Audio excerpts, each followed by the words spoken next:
Good morning, it's 10 o'clock. I'm Nancy Sun, and it's time for Easy News on ICRT. In Taiwan, the TAIEX opened up 23 points this morning from yesterday's close at 8,215 on turnover of 1.4 billion NT. The head of the Ministry of Foreign Affairs Department of African Affairs says China was not involved in Gambia's decision to cut diplomatic ties with Taiwan. The denial follows the posting of a comment on a Facebook page linked to Gambia's President Yahya Jammeh that said the People's Republic of China will be the only China to be recognized diplomatically by the Gambia in the future. However, according to David Wong, based on a cross-strait consensus, Taiwan and China no longer lure away each other's diplomatic allies. And the post does not mean Jammeh is now looking towards Beijing. The Ma administration officially announced the termination of diplomatic relations with the Gambia yesterday morning, 3 days after Jammeh announced the severance of ties. 6 executives from Flavorful Foods yesterday admitted the company mixes cheaper oils with its sesame oils to cut costs. The 6, which includes company chairman Chen Wennan, are facing charges of fraud and of violating the act governing food sanitation. Prosecutors say the company mixed low-cost sesame oil and corn oil into its products. It claimed to be 100% pure and mixed cottonseed oil with 24 of its edible oil products.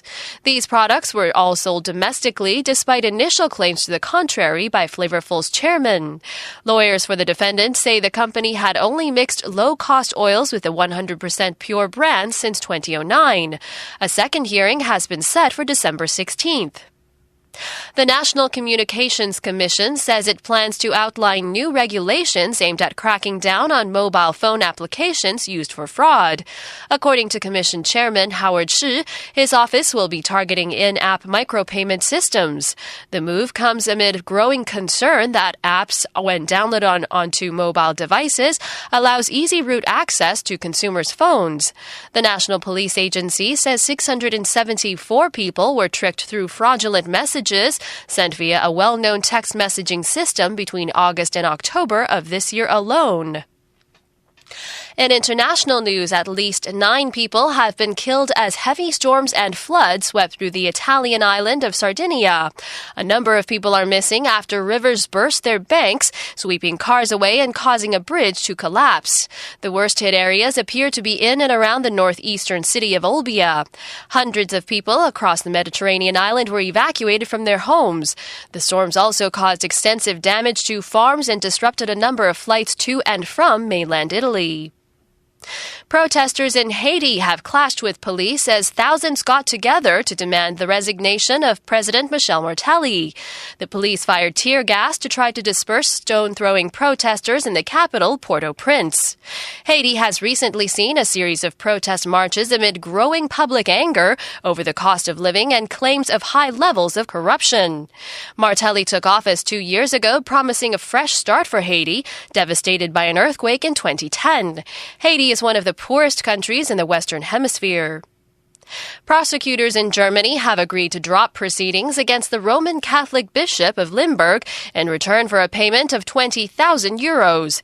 Bishop Franz Peter Tabarts van Elst was accused of lying under oath over his flights to India. Claims that the bishop spent more than 31 million euros on renovating his official residence also angered the public. Pope Francis has ordered the bishop to take a leave of absence from his post. An investigation into the bishop's apparently lavish spending is taking place. And finally, French police are questioning 2 senior executives from IKEA with claims that the Swedish company spied on employees and customers. The former head of IKEA in France is also being questioned. IKEA has admitted to not following its own ethical standards after it was accused of getting information from police files about its staff and customers. 10 people, including 4 police officers, have already been placed under investigation. Police searched the company's head office outside Paris 11 days ago. According to the Central Weather Bureau, we can expect mostly clear skies in the north, center, and south, with a high of 22 in Taipei, a high of 24 in Taichung, and a high of 25 in Kaohsiung. Current temperatures now, Taipei 19, Taichung 20, and Kaohsiung 21. That's it for Easy News today. Remember, you can download a slower version of the news, as well as a transcript with Chinese explanations on our website, www.icrt.com.tw. Just look for Easy News.